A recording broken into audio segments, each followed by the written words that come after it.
Ndabahaye mwiriwe canke mwaramutse bivanye naho buri umwe wese aherereye banywanyi bacu mubana natwe makuru n'ibiganiro vya misi yose tubandanya gushikiriza kuri no mbonesha kure yacu ari no yanyu Muhuza TV. Uyu akaba ari umwe tugiye kubageza ko amakuru atandukanye ariko aravugwa cane iriya nino nga mu gihugu c'u Burundi, akaba ari amakuru tuza kugaruka ko yariko aravugwa mu gisata c'ubutunzi, aho tuza kugaruka n'ubundi ko barwizatunga batandukanye cyane ku makuru yo bariko aravugwa kwiganagurwa ry'umwe mu barwizatunga bazwi cyane nga mu gihugu c'u Burundi Ziranotse afise ihinguriro fomi. Uyu murwizatunga turaza kubigaruka ko mu buryo bwihariye kuko irigandagurwa ryiwe ririko riravugwamwo abategetsi benshi batandukanye, uhereye kubicaye mu bibanza mu nama nshingamateka, abakenguza amateka, abajejwe amabanga ahambaye cyane mu gisata c'ubutunga ndetse n'umutekano, ariko nanone tukaza kugera no mu biro bikomeye ngaha mu gihugu c'u Burundi, amwe mu mazina ahambaye cyane ariko aravugwa mwiyicwa mu mugambi wo kwica uyu murwizatunga azwi cyane mu karere k'ibiyaga binini cyane mu gihugu ca Tanzania, aho naho ihinguriro ryiwe fomi ryoba ryararonkejwe n'agahembo n'abategetsi b'ico gihugu. Tubibutse ko Ziranotse atari we murwizatunga wa mbere yoba avanywe mu nzira, muri wa hakaba haragiye benshi imbere yiwe harimwo Evariste Nyandwi batazira amatwi, akaba yari umurwizatunga azwi cyane mu ntara ya Rutana. Hakaba kandi harimwo Oscar Ntasano, uyu akaba yari umurwizatunga yava mu ntara ya Makamba, hakazamwo kandi Leopold Habarugira, akaba ari umurwizatunga yari afise vyinshi harimo no kurangura imiduga. Hazamwo kandi Theodosia Hishakiye batazira Emenshuti, hakazamwo Joseph Icuburundi na Juvenal Cishahayo, Jackson Simbananiye batazira Kirahwata, Christian Dizeye ndetse n'abandi tutabashije kudondora muri ano makuru. Ivyo gusubiriza ihinguriro fomi navyo ngo biri mu vyo biriko biratera icuka kibi hagati ya Ziranotse ndetse n'abategetsi batandukanye ngaha mu gihugu c'u Burundi. Ibi rero nivyo tugiye kugaruka ko kuri uyu mugambi ugayitse cyane uriko urategurwa n'ibihangange wo kugandagura uyu arongoye ihinguriro fomi, mu nyuma bikaza kwitirirwa igihugu c'u Rwanda nk'uko vyatangajwe n'umukuru w'igihugu Evariste Ndayishimiye ko igihugu c'u Rwanda arico gicumbikiye abakoze ibara nga mu gihugu c'u Burundi. Uyu mugambi wo kugandagura umurwizatunga Adeline Gacika batazira Ziranotse arongoye ishiramwe fomi, maze urupfu rwe rukagirizwa inzego z'igihugu c'u Rwanda. Uyu mugambi ukaba warategekanyijwe kuzoshirwa mu ngiro ngo bitarenze mu kwezi kwa Nzero. Ibi bikaba byarashikirijwe ni radio ijwi ry'abanyagihugu RPA, aho RPA yavuze vyinshi kuri uno mugambi. Wewe fyonda subscribe canke s'abone ni utari wafyonda kugira ngo tuzocikanwa nayo dushikiriza, usangize kandi no makuru bagenza aho baherereye kugira ngo nabo batoje bacikanwa niba biriko biravugwa bigezwe ku ngaha mu gihugu c'u Burundi, hanze imbezi igihugu c'u Burundi ndetse no makungu ya kure. Mwahekaze mwidonido yano makuru. Nkuko RPA ibivuga, umugambi wo kugandagura uyu murwizatunga uriko utegurwa n'undi murwizatunga yitwa Venerande Kazohera. RPA ikamenyesha ko Kazohera cyo kimwe n'abandi bari kumwe bashaka gushinga irindi shirahamwe rihingura umwavu w'ikizungu maze bigize inyuma fomi.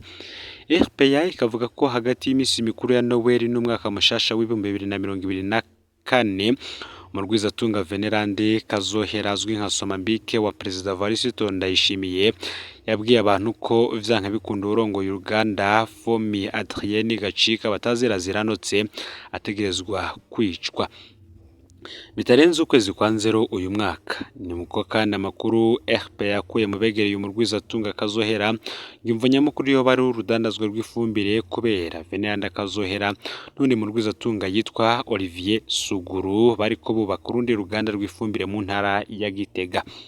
Kubera ko bivuga ko Perezida Evariste Ndayishimiye ngafise imitahe muri urwo ruganda rushasha ruriko rwubakwa Gitega, Veneranda Kazohera akavuga ko uyu mugambi kandi ushigikiwe n'abandi bategetsi bahambaye cyane ku rwego rw'igihugu.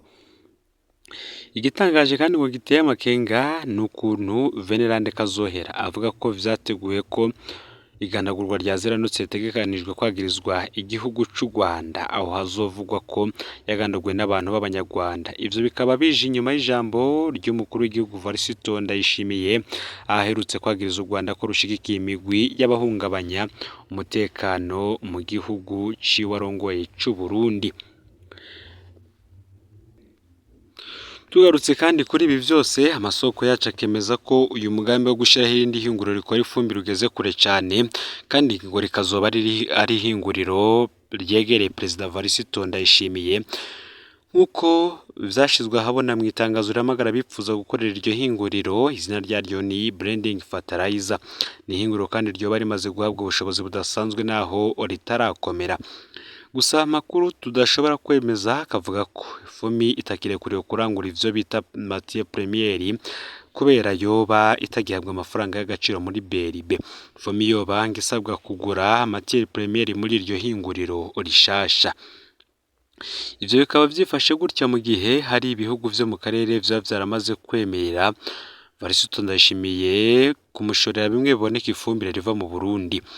FOMI ikaba iza kwisonga kandi mu ihinguriro ryahawe udushimwe n'abategetsi bo mu gihugu kibanyi ca Tanzania kubera ingene Ziranotse abaronsa umwavu w'ikizungu. Nako kandi hari amakuru avuga ko Perezida Varisito Ndayishimiye yanse kwinjira mu mutahe wa FOMI. Biragoye ko rwose ko FOMI igumana ikibanza cayo idashoboye kuguma ironka amafaranga ya leta. Ivyo navyo ngo birasaba ko igumana mu nzego zihambaye z'igihugu abantu bayo bafata ingingo zisohora amafaranga. Uwa mbere muri aba akaba ari umukuru w'igihugu. Inyuma rero y'urupfu rwa Perezida Nkurunziza byari bihambaye ko FOMI yigarurira Perezida Varisito Ndayishimiye kugira igume ironka amafaranga menshi ya leta.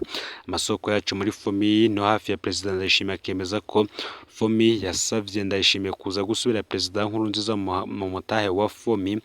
FOMI yaba yavuga ko umutahe wayo hasanzweho igice kingana n'imiliyaridi 20 kigenewe umukuru w'igihugu, ku buryo umukuru w'igihugu wese naho yari kuba agatorwa sazokwama aronka ico gice c'umutahe wayo. Amasoko kandi akemeza ko Perezida Varisito Ndayishimiye yavyanse. Ntivyatevye umuryango wa Perezida Nkurunziza nawo havuye uja muri FOMI kubaza ubutunzi iminsi yasize muri iryo hinguriro. Amasoko yacu akavuga ko mu mwanya wa mbere Ziranotse yamenyesheje ko umuryango ko abo kwa Nkurunziza bashobora kuronka inyungu z'umwaka w'2020 zavuye ku mutahe wandikiwe umukuru w'igihugu, ariko ko uwo mutahe atari uwa Nkurunziza ahubwo wandikiwe umuntu wese azoba umukuru w'igihugu. Amasoko kandi akavuga ko umuryango usigwa na Nkurunziza utavyemeye, mbere bageraho bitura Perezida Varisito Ndayishimiye nawe abasaba ivyemezo ko ari amahera ya Nkurunziza. Umuryango uvugwa ko warazanye ivyo vyemezo. Ayo masoko yemeza ko Ziranotse we yabandanije kunana, nyabuna agasaba Varisito Ndayishimiye kwinjira muri FOMI kubera uwo mutahe w'imiliyaridi 20 wari umurindiriye. Perezida Varisito Ndayishimiye ngo barashinze iperereza kudadanura ico kibazo.